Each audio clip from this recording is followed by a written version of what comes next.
Hello friends, स्वागत है आपका मेरे YouTube चैनल हिंदी कानूनी जानकारी में। आज हम बात करेंगे भारतीय संविधान के अनुच्छेद 164 के बारे में। यदि आप भारतीय संविधान से रिलेटेड पिछला वीडियो देखना चाहते हैं तो आप यहां पर क्लिक करें। यहां से आपको भारतीय संविधान का पिछला वीडियो मिल जाएगा। हम बात करते हैं भारतीय संविधान के अनुच्छेद 164 के बारे में। ये कहता है मंत्रियों के बारे में अन्य उपबंध, यानी मंत्रियों के बारे में जो उपबंध थे हमने भारतीय संविधान के अनुच्छेद 163 में पढ़ लिए थे, लेकिन कुछ अन्य उपबंध भी हैं जिसके बारे में हमको यहाँ पढ़ना चाहिए। तो भारतीय संविधान का अनुच्छेद 164 मंत्रियों के बारे में अन्य उपबंध। क्या उपबंध है कि मुख्यमंत्री की नियुक्ति राज्यपाल करेगा। मुख्यमंत्री कौन बनाएगा? राज्यपाल बनाएगा। को राज्यपाल ही तो सर्वे सर्वा है, राज्यपाल तो सब कुछ है प्रदेश के लिए। तो राज्यपाल जो है मुख्यमंत्री की नियुक्ति करेगा। अब अन्य जो मंत्री होंगे उनकी नियुक्ति कौन करेगा? तो इस विषय में लिख दिया कि और अन्य मंत्रियों की नियुक्ति राज्यपाल मुख्यमंत्री की सलाह पर करेगा। यानी अन्य मंत्रियों की नियुक्ति भी राज्यपाल को ही करनी है, पर वो मुख्यमंत्री की सलाह पर अन्य मंत्रियों की नियुक्ति करेगा। तथा मंत्री राज्यपाल के प्रसाद पर्यंत अपने पद को धारण करेंगे। यानी कि जब तक राज्यपाल रहेगा तब तक मंत्रिपरिषद के जितने भी मंत्री हैं वो सारे के सारे अपने पद पर रह सकते हैं।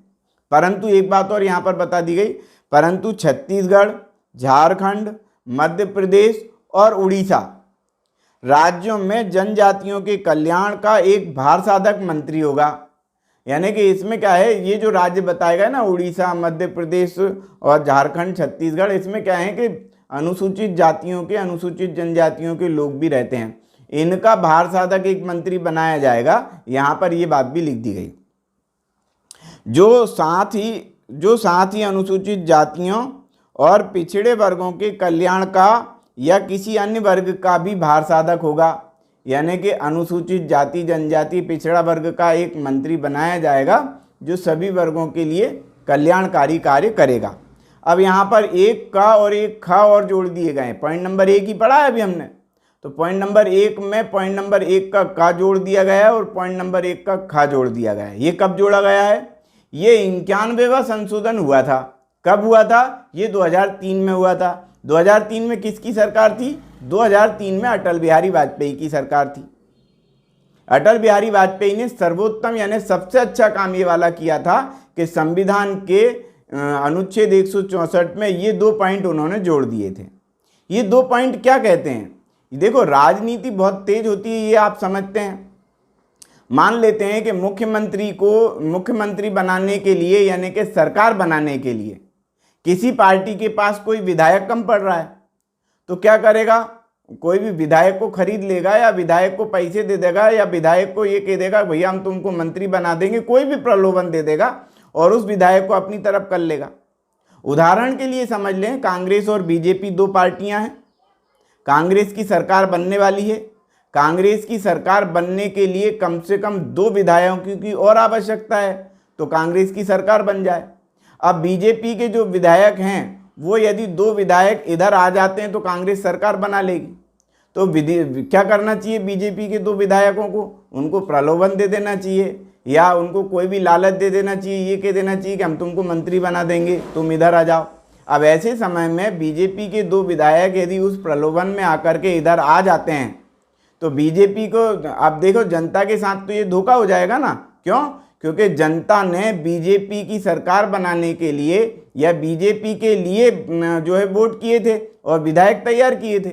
अब लेकिन वो विधायक ऐसे कैसे यदि इधर आ जाते हैं तो ऐसे समय में तो जनता के साथ धोखा हो जाएगा कि हमने तो किस पार्टी को वोट दिया था और किस पार्टी की सरकार बन गई। तो ऐसे समय में क्या हो? ऐसे समय में अटल बिहारी वाजपेयी ने एक कानून बना दिया।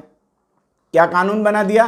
कि भैया जो कोई विधायक या जो कोई चुना हुआ प्रतिनिधि, विधायक से ही मतलब नहीं है, प्रतिनिधि मतलब कि सांसद भी है या जनता के द्वारा चुना गया जो भी प्रतिनिधि है, यदि वो अपनी पार्टी को छोड़ करके दूसरी पार्टी में आता है तो फिर वो विधायक भी नहीं रहेगा, यानी कि जनता का चुना हुआ प्रतिनिधि नहीं रहेगा, वो एमएलए एमपी नहीं रहेगा, सांसद नहीं रहेगा। फिर क्या होगा? यदि वो अपने मतलब इस्तीफा देता है अपनी पार्टी से तो फिर ये मान लिया जाएगा कि उसने अपने जनता के चुने हुए प्रतिनिधि के रूप में भी इस्तीफा दे दिया है यानी विधायक के रूप में भी इस्तीफा दे दिया है, या सांसद था तो सांसद के रूप में भी इस्तीफा दे दिया है। फिर क्या करना पड़ेगा, अब इस्तीफा देगा, इसके बाद यदि इधर इस पार्टी में शामिल होता है तो इस पार्टी की तरफ से उसको चुनाव लड़ना पड़ेगा, और जनता यदि फिर उसको वोट दे देती है तब फिर वो इधर की पार्टी का व्यक्ति माना जाएगा। पहले क्या होता था, 2003 के पहले जब ये संशोधन नहीं हुआ था तब क्या होता था, विधायकों को खरीद लिया जाता था, सांसदों को खरीद लिया जाता था और सरकार बना ली जाती थी। अब ये अपन समझते हैं कि ये गैर कानूनी है, लेकिन फिर भी किया जाता था, अंदर ही अंदर कर लेते थे, पता ही नहीं चलता था, या कोई प्रलोभन दे देते थे, मंत्री बना लेते थे। अब संसद में कोई कार्य हो रहा है तो उसकी जांच कोई न्यायालय तो करता नहीं है, ये अपन भी जानते हैं। तो ऐसे समय में एक कानून बना दिया गया अटल बिहारी वाजपेयी के द्वारा। क्या बना दिया गया कि यदि कोई व्यक्ति अपनी पार्टी को छोड़ करके दूसरी पार्टी को ज्वाइन करता है, तब ऐसे समय में उसको अपनी पार्टी में इस्तीफा देने के साथ साथ अपने पद से भी इस्तीफा देना पड़ेगा, और इस पार्टी में ज्वाइन होने के पहले चुनाव लड़ करके आना पड़ेगा, और चुनाव में यदि जीत जाता है तो इस पार्टी में आकर के सरकार में शामिल हो जाएगा, और यदि नहीं जीतता है तो घर बैठे। ये बहुत अच्छा कानून बना दिया गया। इससे फायदा ये हुआ कि कोई भी विधायक टूट करके, कोई भी सांसद या कोई भी जनता का प्रतिनिधि टूट करके इधर नहीं आएगा, दूसरी पार्टी में शामिल नहीं होगा। हाँ, एक बात और यहाँ पर कही गई कि यदि पूरा के पूरा राजनीतिक दल आना चाहे तो आ सकता है। जैसे 3 पार्टियां हैं, आम आदमी पार्टी समझ लो, एक कांग्रेस समझ लो, एक बीजेपी समझ लो। अब आम आदमी पार्टी को भी कुछ वोट मिल गए, बीजेपी को भी मिल गए, और इधर कांग्रेस को भी मिल गए। कांग्रेस के कुछ विधायक हैं, आम आदमी पार्टी के कुछ विधायक हैं, और कुछ विधायक जो है बीजेपी के हैं। अब ऐसे समय में सरकार बनाने के लिए यदि कांग्रेस अपनी सरकार बनाना चाहती है या बीजेपी अपनी सरकार बनाना चाहती है और उसको कुछ विधायक कम पड़ रहे हैं, तो आम आदमी पार्टी की पूरी पार्टी को यदि इधर ले लोगे तो कोई प्रॉब्लम नहीं है। पूरी की पूरी पार्टी इधर आ जाए, कांग्रेस में आ जाए या बीजेपी में आ जाए, और सरकार बनवा दे, कोई प्रॉब्लम नहीं है। लेकिन उसका कोई एक विधायक टूट करके नहीं आ सकता, ये नियम बनाया गया है।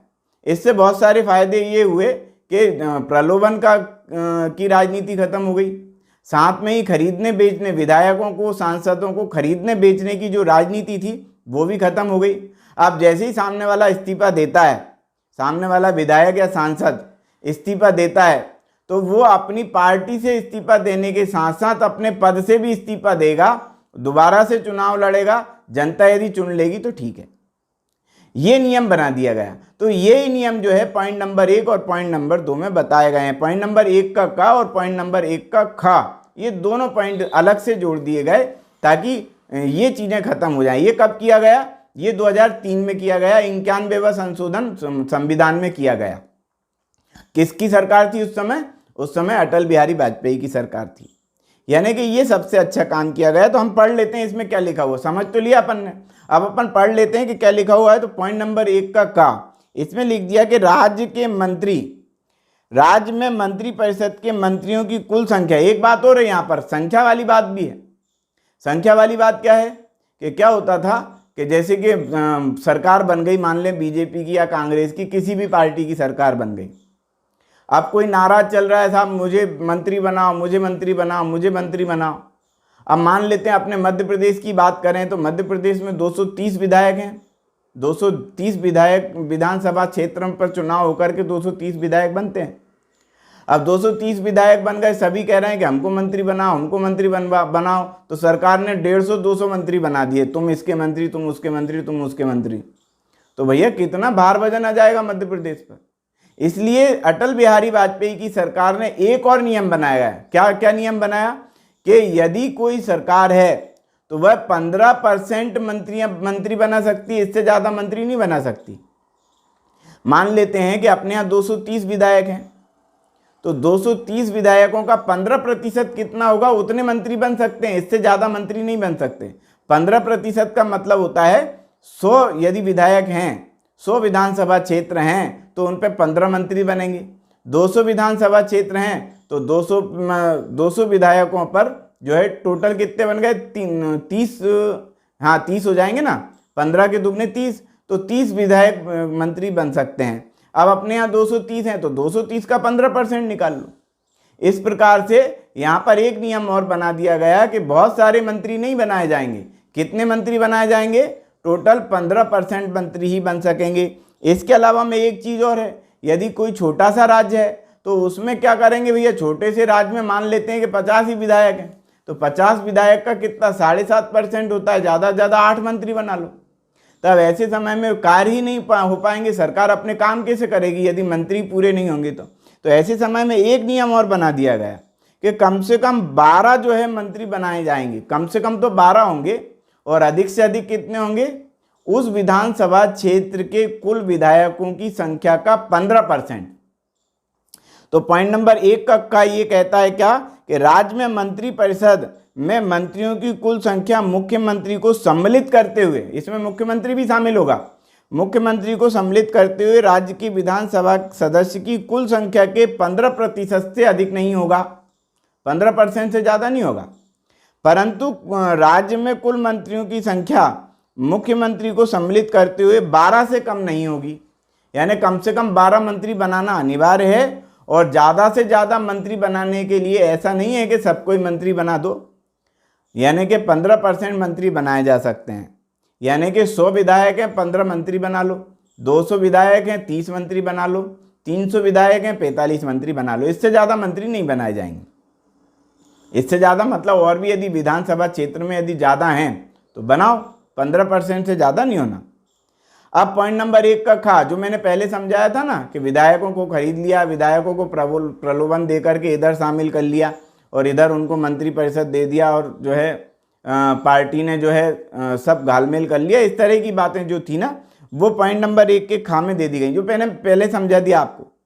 तो वो क्या दे दिया कि किसी राजनीतिक दल, वो ये वाली बात आ गई, राजनीतिक दल में यदि कोई अपने राजनीतिक दल से इस्तीफा देता है तो फिर उसका जो है अपने पद से भी इस्तीफा मान लिया जाएगा, फिर वो विधायक सांसद भी नहीं रहेगा, फिर उसको दोबारा चुनाव लड़ना पड़ेगा दूसरी पार्टी में आता है। तो यही वाली बात यहाँ पर लिखी गई कि किसी राजनीतिक दल का किसी राज्य की विधानसभा या किसी राज्य के विधानमंडल के किसी सदन में जो विधान परिषद है कोई सदस्य जो 10वीं अनुसूची के पैरा 2 के अधीन उस सदस्य का सदस्य होने के निर्धारित है। मतलब 10वीं अनुसूची में क्या दे दिया, जो मैंने आपको समझाया वही दे दिया कि भैया कोई विधायक अपने पद से इस्तीफा देता है, अपनी राजनीतिक पार्टी से इस्तीफा देता है तो उसको विधायक पद से भी इस्तीफा देना होगा, वो उसके अयोग्य हो जाएगा, निर्हरित हो जाएगा, यही इसमें लिखा हुआ है।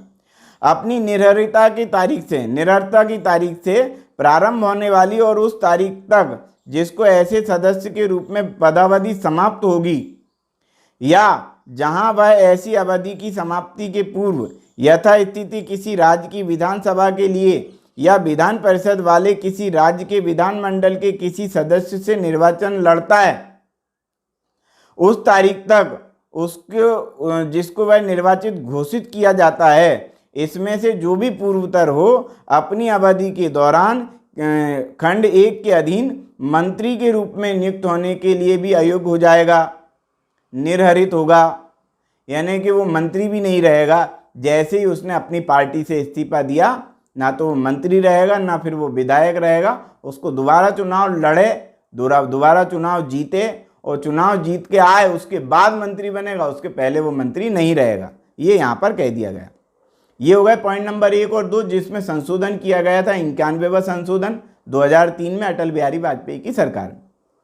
अब पॉइंट नंबर 2 की अपन बात कर रहे हैं। पॉइंट नंबर 2 इसमें कोई वो नहीं हुआ है, मतलब सुधार नहीं हुआ है, 2003 के पहले के ही सारे पॉइंट हैं ये। तो पॉइंट नंबर 2 कहता है कि मंत्री परिषद राज्य के विधानसभा के प्रति सामूहिक रूप से उत्तरदायी होगी। यानी कि जो मंत्री परिषद है वो राज्य के प्रति सामूहिक रूप से उत्तरदायी होगी, सारे मंत्री एक साथ जिम्मेदार होंगे। किसी मंत्री द्वारा अपना पद ग्रहण करने से पहले राज्यपाल तीसरी अनुसूची में इस प्रयोजन के लिए दिए गए प्रारूप के अनुसार उसके पद की और गोपनीयता की शपथ दिलाएगा। यानी कि शपथ लेनी होगी राज्यपाल के समक्ष गोपनीयता की, है ना, राज्य से संबंधित कल्याण के लिए उसको एक शपथ लेनी पड़ेगी, गोपनीयता से रिलेटेड एक शपथ उसको लेनी पड़ेगी। पॉइंट नंबर 4 कहता है कि कोई मंत्री जो निरंतर 6 माह की अवधि तक राज्य के विधानमंडल का सदस्य नहीं है उस अवधि की समाप्ति पर मंत्री नहीं रहेगा। मान लेते हैं कि मुख्यमंत्री ने क्या किया कि अपने किसी आदमी को, जो उसका दोस्त था, यार था, उसको ही मंत्री बना दिया कि ये तू भी मंत्री रहे, है ना। बाकी किसी जो विधायक था बेचारा जीत के आया था, उसको मंत्री नहीं बनाया। अपने दोस्त यार को जो चुनाव ही नहीं लड़ा उसको मंत्री बना लिया। तो ऐसे समय में मुख्यमंत्री ने इतना तो कर लिया, लेकिन ऐसा नहीं है कि वो हमेशा ही के हमेशा के लिए उसको मुख्यमंत्री जो है कोई अपने मंत्री का रूप दे दे, किसी व्यक्ति को, किसी अपने दोस्त को मंत्री बना ले। हमेशा के लिए नहीं, यानी कि जब तक मुख्यमंत्री 5 साल रहे तो 5 साल वो मंत्री, ऐसा नहीं। क्या नियम है कि यदि किसी व्यक्ति को मंत्री बना दिया गया है तब ऐसे समय में उसको 6 महीने के अंदर अंदर चुनाव लड़ना पड़ेगा, चुनाव जीतना पड़ेगा। यदि वो चुनाव जीत करके आ जाता है तो फिर वो निरंतर मंत्री के रूप में कार्यरत रहेगा, चाहे वो मुख्यमंत्री ही क्यों ना हो।